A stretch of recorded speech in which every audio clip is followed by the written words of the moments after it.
Hi guys, welcome to the Incubator. This is episode 4, What's the Deal with Leadership in Adlab? I'm Abby Gutman. I'm an advertising major graduating in May 2025, and I'm the president of Adlab. And I'm Sarah Gazit, and I'm also majoring in advertising. I am a senior as well, and I'm currently serving as the executive vice president of Adlab. Let's get into it.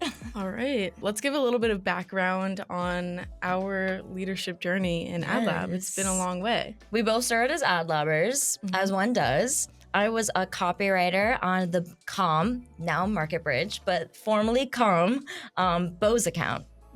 And I was an account executive for the WBUR team, which we had for one semester. Past client of ours. So then we both moved up to become directors, and I was an account director, and she was an ACD Associate Creative Director of Copy. And we happened to be on the same color team. Red Shout out Team Red. Yeah, so that was awesome. We had the same 5 clients. I don't know if I could list them all right now, but I have them in my head. GDI, The Loop Lab, Saxby's. 2 more. Yeah.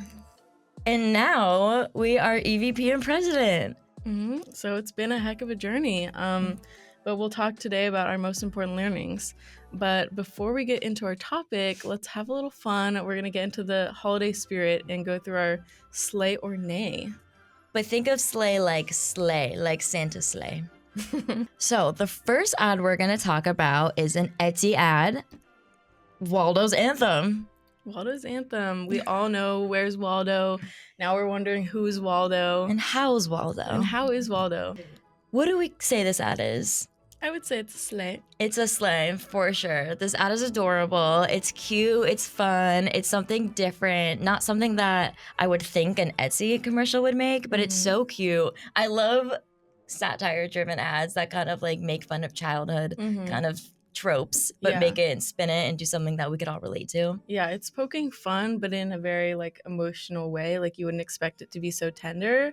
And I think one of the reasons I thought it was a sleigh is because it was very connected to the brand identity, in my opinion. Because I've always thought of Etsy as like very wholesome. Oh, 100%. And like obviously it's a place to get gifts. Like maybe I'll go on there to order something for myself, but I think of Etsy as really gift-giving site. So perfect opportunity to take advantage of the holidays. And 100%. The payoff in the end, it tells a full story, and in the end you kind of see the point, and they get a gift for Waldo, or I think maybe they call him Wally in this. They do. I've seen a couple. I've seen a couple though. There is some that says Waldo. More than one. Okay. Yeah, sometimes it's Wally, sometimes it's Waldo, but you know who it is. Yeah, exactly. You know who it is, and it's like it kind of it just like pays off in the end. It's a nice little story. Finally, Waldo gets a gift. Yeah, finally Waldo gets a gift. I love it. It's very sweet, and it makes sense for Etsy. And when I saw it, I just didn't really have any complaints. It's a sleigh. It's a sleigh. It's a sleigh. Okay, our next ad we're going to talk about is an Urban Outfitters ad called Happy Lollidays. So, Lollidays. Happy holidays, but Lollidays. So this ad kind of dives into the gifts that you could get at Urban. What do we think this ad is? It's strange to me. I would say it's a personal nay. But I feel like I'm almost out of the target audience at this point. What do you think about the target audience? I am the inside? perfect audience for Urban Outfitters. But like for this ad specifically, okay, I see what you're saying. It gives me Gen Alpha vibes. I feel what you're saying. It's 100% Gen Alpha. They're trying to go off of this like quirky new kind of advertising where it's like just simply weird and off-putting. Exactly. But it's just too off-putting. Right. It doesn't like, I feel like they haven't had a good transition there to where I haven't really seen anything from Urban Outfitters that gives me totally just like weird absurdity. No, it's totally off-brand. Usually they're trying to be cool and chic and ahead of the trend, which I get, but then they're just throwing all these trendy items at you and it's like, buy this, buy this, buy this, and they're like singing at you. I think it's a little weird. Like, I don't want my pants talking. Yeah, I don't know about you. I don't want my holiday sweater talking, personally. Yeah. And I personally don't like the music or whatever song they wrote for it. It's bad. It's just really silly. I feel like 9 out of 10 of the times you have to write a song for an ad, it's going to be bad. Yeah. That's my personal opinion. Yeah. But I think aside from, the personal preferences, I would say more objectively, it's an A just because it's just a little shallow. I don't feel like they're building off of a true insight besides the fact that people want to be trendy, 100%. which is of course important, but it doesn't feel like a strong insight that would actually make sense for a holiday ad. And there's not really an emotional aspect there, which not all ads have to be emotional, but it you're supposed to invoke something. Yeah. I don't think that it invoked anything for me besides a little bit of disgust, maybe. And a little cringe, if you will. Yeah. I think Lollidays is very cringe. Very. And like you said, very Gen Alpha. Not that there's anything wrong with it, but they're doing it in a way that's just not hitting for any audience. Yeah. This ad, I think, was a good attempt at trying to connect to the younger audience and like sort of play off some of the like absurdity and weirdness that we're seeing in advertising, especially for younger generations. So it was a good try.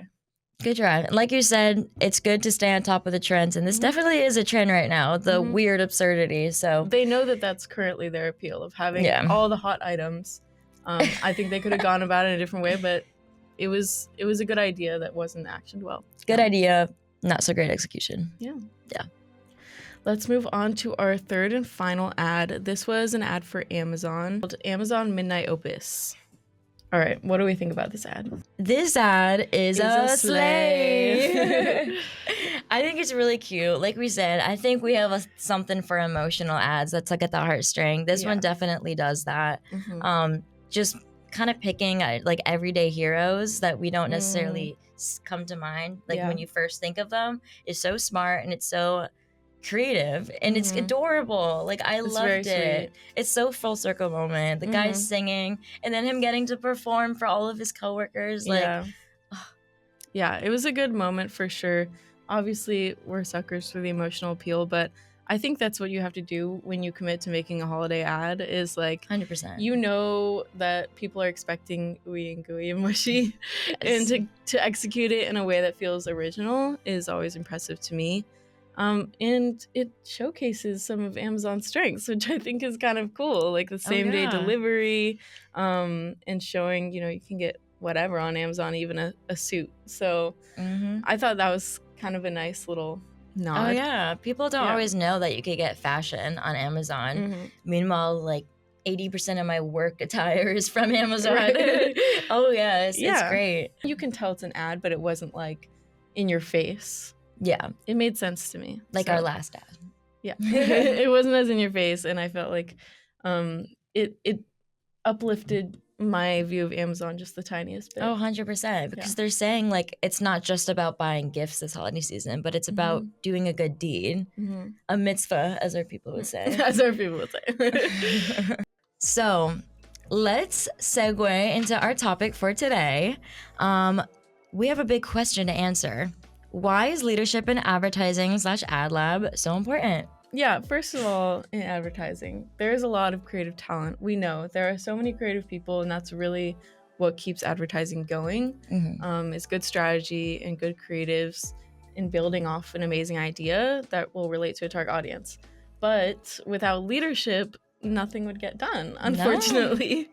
So we do need people to make those executive decisions wherever it's necessary. Problems are bound to arise, especially when you're entering a partnership between an agency and a client. There's always going to be issues there. There's always going to be things with team dynamics, and you need a leader to be able to make decisions and help things keep going, because creatives can be emotional and there's nothing wrong with that. But I'm a creative. Be careful. Yeah, no, you're right. No, I completely get it. We're really close to our work and we get really hung up on it. So. Exactly. Yeah, and I think everyone in this industry is, but it helps to have people that are solely focused on 100%. Getting things done, like the project managers and the account executives and the senior leadership in the world. Yeah, we have to make big decisions every day, so it's important that we have people to do that. So for example, in Adlab, we are operating under a master calendar that the both of us created alongside faculty. If we didn't have that, there wouldn't be any accountability for any deadlines throughout the semester, and we have 15 clients, right? So we have to keep things running. And we could only say so much during all agency, but having something to actually go back to and make sure you're on top of, that's a game changer, honestly. Yeah, but we're really focused on keeping the agency going, and we have to follow the semester timeline. Oh, yeah. So things have to get done within those couple months. We only get 14 to 15 weeks to do 15 client works. Yeah, it's essential. Like, we have to be following a precise timeline. It's a big responsibility, and we can't leave our clients hanging at the end of the semester. So the work has to get done some way or another. Absolutely. Through it being every level, at Adlab level, then on eBoard, and now president, we have all that background information of how the agency works and how they view it and how we could better for them. And because of all the experience that we have, it's really good in advertising to have people who understand and know the big picture. Because individual teams who are working on their client project, like, they have so much to work on. They have a different perspective that makes certain decisions for them, but we have to make sure that it comes across in the agency and it comes across in the client voice as well. So leaders are able to kind of step back in this way. This is something that we'll touch on soon, but that I definitely had to really work on. Yeah, I mean, it's those individuals' job to focus on their work and on their individual departments. And so we have to then take the greater responsibility of focusing on everything, because where they really shine is when they're thinking about their own work, and they, like, the goal is for them to not have to think about anything else. 100%. All they need to do is just communicate with everyone else and stay in collaboration. But we can keep things running for them so that they can focus on what's really important, which is doing the work. 100%. So essentially, we do the administration stuff so they can do the fun stuff. Yeah, exactly.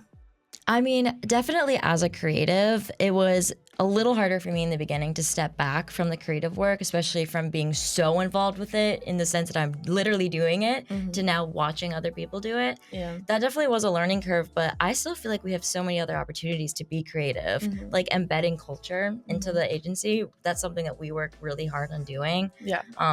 Luckily, we have our fantabulous brand team to help us out with this. But it is a creative work in itself. And like Chrisley loves to say, every role is a creative role. So I still feel like I'm able to hone in that abilities. Oh, yeah. I mean, we get to make decks every week. We get to make decks every week. That's creative in itself, for sure. And as an account management person, I mean, that's about as creative as I get anyway. So it works exactly. for me. And look at you, I'm killing it. I have learned so much, and I feel like I'm just learning more every day. Well, first, what I learned as an ad labber, I mean, that was a total different experience that I never expected. Like, I expected it because I knew this was a real working agency. I would get an actual client and I would do literal client work, but I feel like I just completely learned how an agency worked right from the get-go. Yeah. And that was so exciting. I've never worked with a copywriting art director duo before. I never worked on a full team of PMs, accounts, strategists, everyone. That was my first experience with it. And I remember even right after that, I got my first internship and I was like, oh my God, Adlab is right. Yeah. It does work like this. It really does. It totally does. So I knew even before I started Adlab, I wanted to be on eBoard. I've enjoyed being in leadership roles, and I knew after a certain amount of time of honing my writing skills, I wanted to start editing, because that's a whole other skill set. Writing copy versus editing copy, totally different. It's not totally different, but it is. Through being a director, I feel like now I'm not only able to be a better writer, but also dictate what's good versus bad writing. I am talking a lot about copy right now, but those were the two positions that I had before being president. So learning how to be on a team and be a manager, that was really like my first like little taste of what managerial skills were going to be like. Because it wasn't just editing the copy, but it was also like, you know, making, if there was any fires going, we had to make sure that we were easing those down. And even right from the jump, even as director level, like, you are in it. Right. Totally in it. So that was a great experience in itself. When I was an ad labber, I remember I looked to my VPs and my directors. I was like, oh my God, they're, you know, like, I thought they were everything. And they were so good. They were so talented. I wanted to be at that level so badly. Yeah. The first day of Adlab, when I was an ad labber, I went up to Zach during the career fair. He is the former VP of copy. And I go, one day I'm going to take your job. I didn't take his job. I skipped over that level. But it was that ambition that they kind of brought out in me, honestly. And in turn, there's also sometimes where you see someone not doing a good job, and it also inspires you 100%. to want to do their job as well, because you're like, I know how to do it better. Oh, yes. Maybe you don't, but you can live in that Delulu. Right, exactly. You can be a little Delulu about it, because the important thing is that you have the drive to want to make it better. I want to do the best it could possibly be. From my experience as an Adlabber and as a director, so I started off as an AE. I would say I actually had a very challenging client. Of course, you know, I find most clients very pleasant to work with, so it wasn't necessarily about that, but just the work was important to them. We were doing work for a podcast that they were about to release. The most difficult thing was that they just cared so much about getting it right. And sometimes that can cause a little bit of tension because you have different ideas of what makes something right. It's really about knowing how to best represent the client. And to me, the biggest thing that I learned was just being able to communicate to creatives, hey, I'm on your side. And the reason why I'm giving you this client feedback is because I want you to sell your work. I want you to know what the client wants so that you can produce the best work that will give both you and the client what you want. And you'll be able to express exactly what you want while meeting the client needs. So that was definitely the most important thing for me, is I learned how to work with creatives and be not just a leader, but also a partner to people at the ground level. And then as I moved up to director, I was mentoring 5 AEs. And so all of a sudden, all of these challenges that I was going through, I was now helping other people go through them. So it was also a learning curve there, because it's not like I had experienced every little thing that these AEs were experiencing.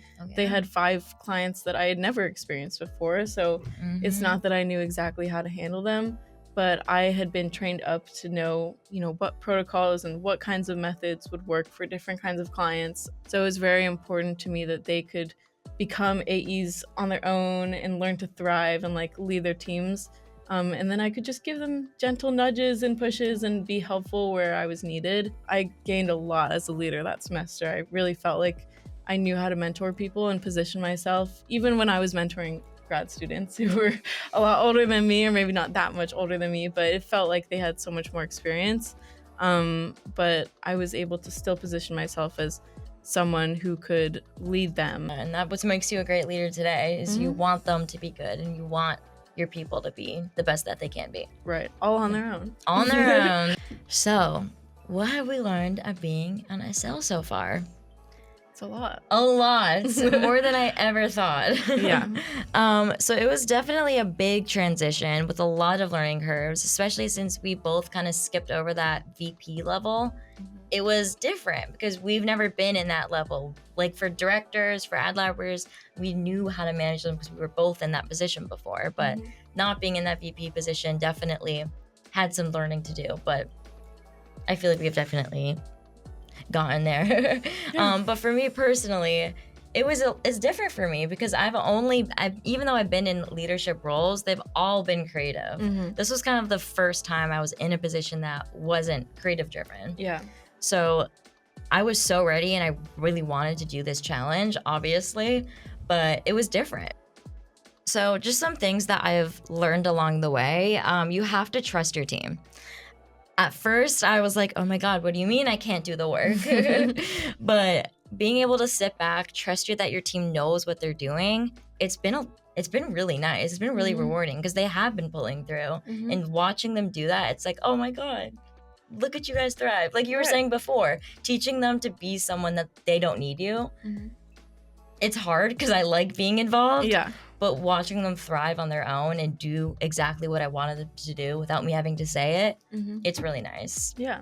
Knowing when you have to step back and let them do the work, even when it's something like them coming with a question, be like, okay, well, what would you do? Because I would be first to come up with a solution in my head, but giving them that opportunity, it builds us, it makes us better, and it makes them better. So essentially, an SL, you can't do everything, and that is okay. We don't have to, and it's honestly better that we don't. It's way better. Yes.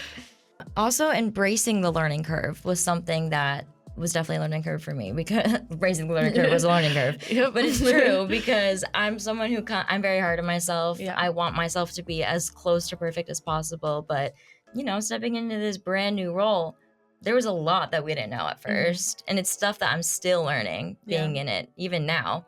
So I'm just reminding myself it's okay. I've never done this before. And just ask the questions, stay on top of it. If you don't know something, learn it. And it's okay that you don't know it right now because you will.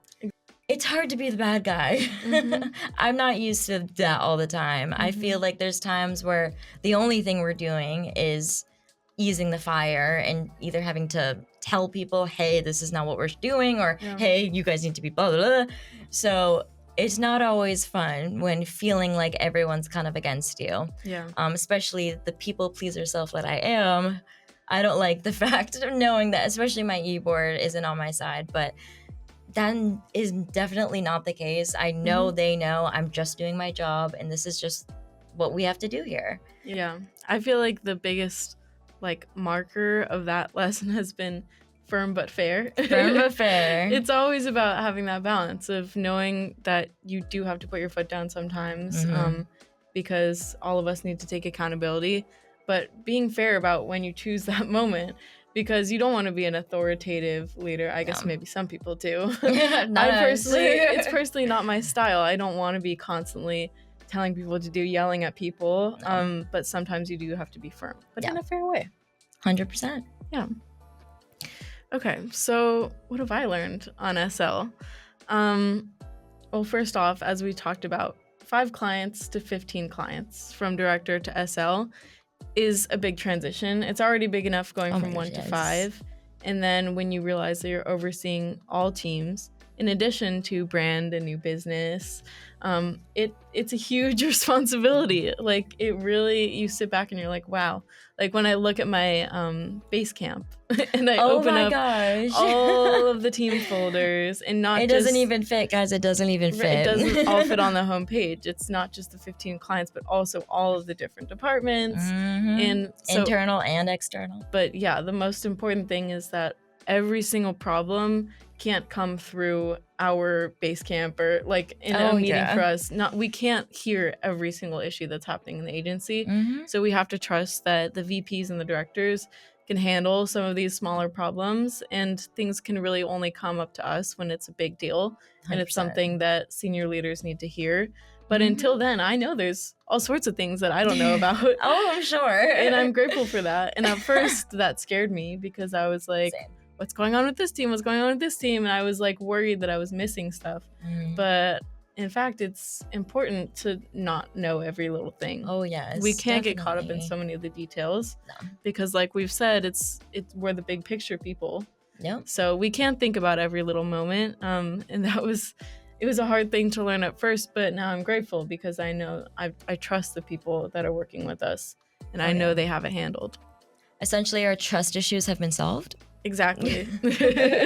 Culture is one of the biggest things that we influence as senior leaders. 100%. One of the things that I think is most important to us in our senior leadership regime is the fact that the way we act on a daily basis, it sets an example for everybody else in the agency. So we have to be aware of what we're saying and what we're communicating to people, and even how we're communicating with each other, because we're setting the stage for then how we want everyone else to act. 100%. So we can't go bad-mouthing clients or saying that faculty sucks or stuff like that, because that's not what we would want other people to say. No, absolutely So we have to be very mindful of the fact that we have... demure. Yeah, very demure. Very mindful. In the way that we speak to everyone else and to each other.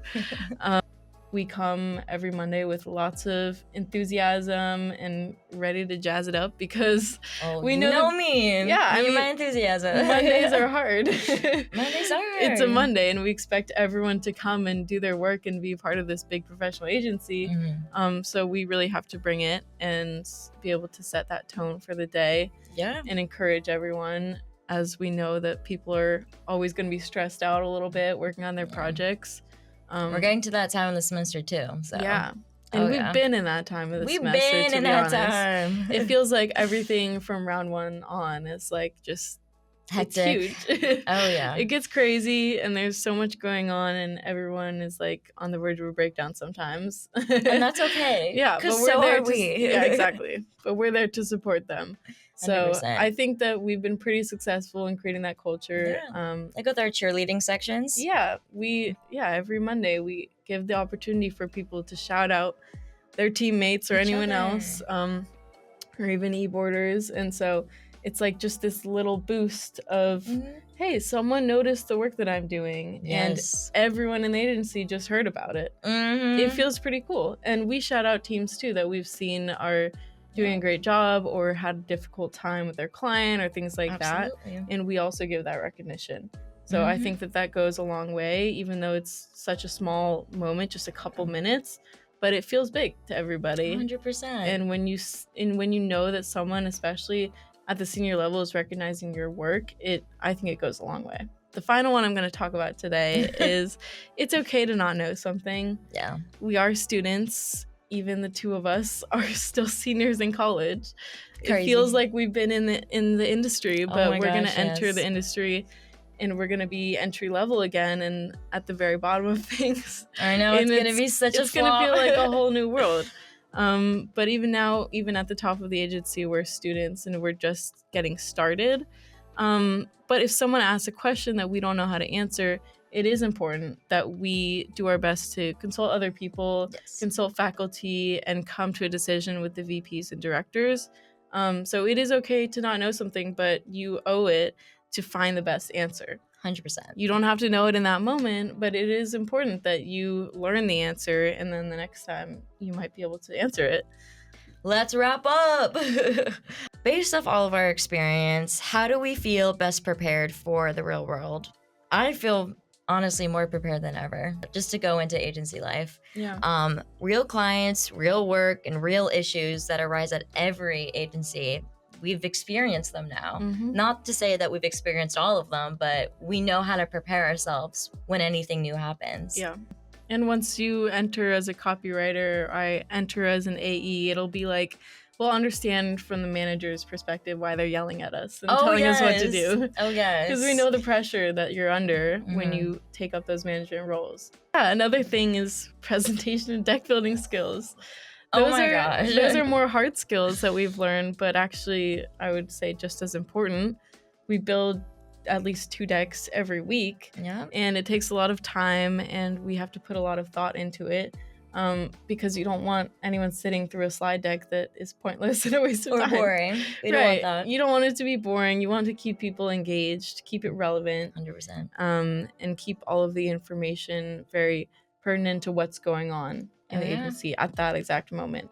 So it's important to be plugged in and know what's going on within the agency, what's going on outside of the agency, and be able to give the best information at that time. Presentation skills alone. As someone in the creative field, I'm gonna have to present my work to clients all the time. Someone literally told me the other day, you don't say or like at all when you speak. I'm like, I thought I did. That's such accomplishment. That is a really great accomplishment. Right? I was like, thank you. I'm telling professors of that. Yeah, it feels good when you can step up to a podium in front of 150 plus people and feel confident to present. 100%. And it was definitely a lot more nerves at the beginning, and I felt like I was going to pee my pants when I stepped up to the podium. Now I come into the room and I feel just excited to see everyone's faces, and to, give our very best for that day. Also, I feel like we've both gotten a lot better at not just being problem solvers, but also being really solution oriented. Because even though we do have to kind of hound people who ask us stuff, like, can we have an extension? Okay, well, what date? Like, making other people more solution oriented has made me more solution oriented for sure.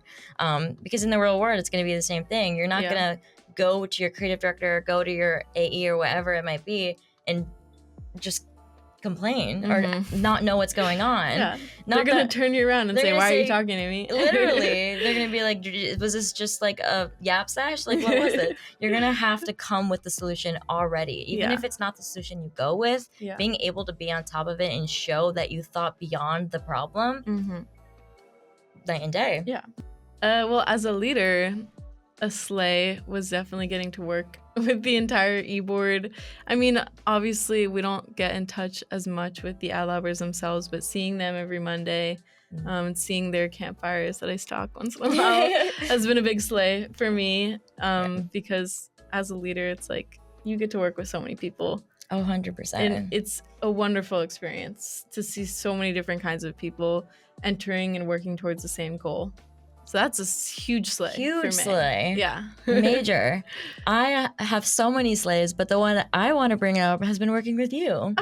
Truly. I feel that we are such a dynamic duo. My weaknesses are your strengths, and we just work so well together. I feel I can come to you for anything. You could come to me for anything, and we're building a better agency together. Yeah.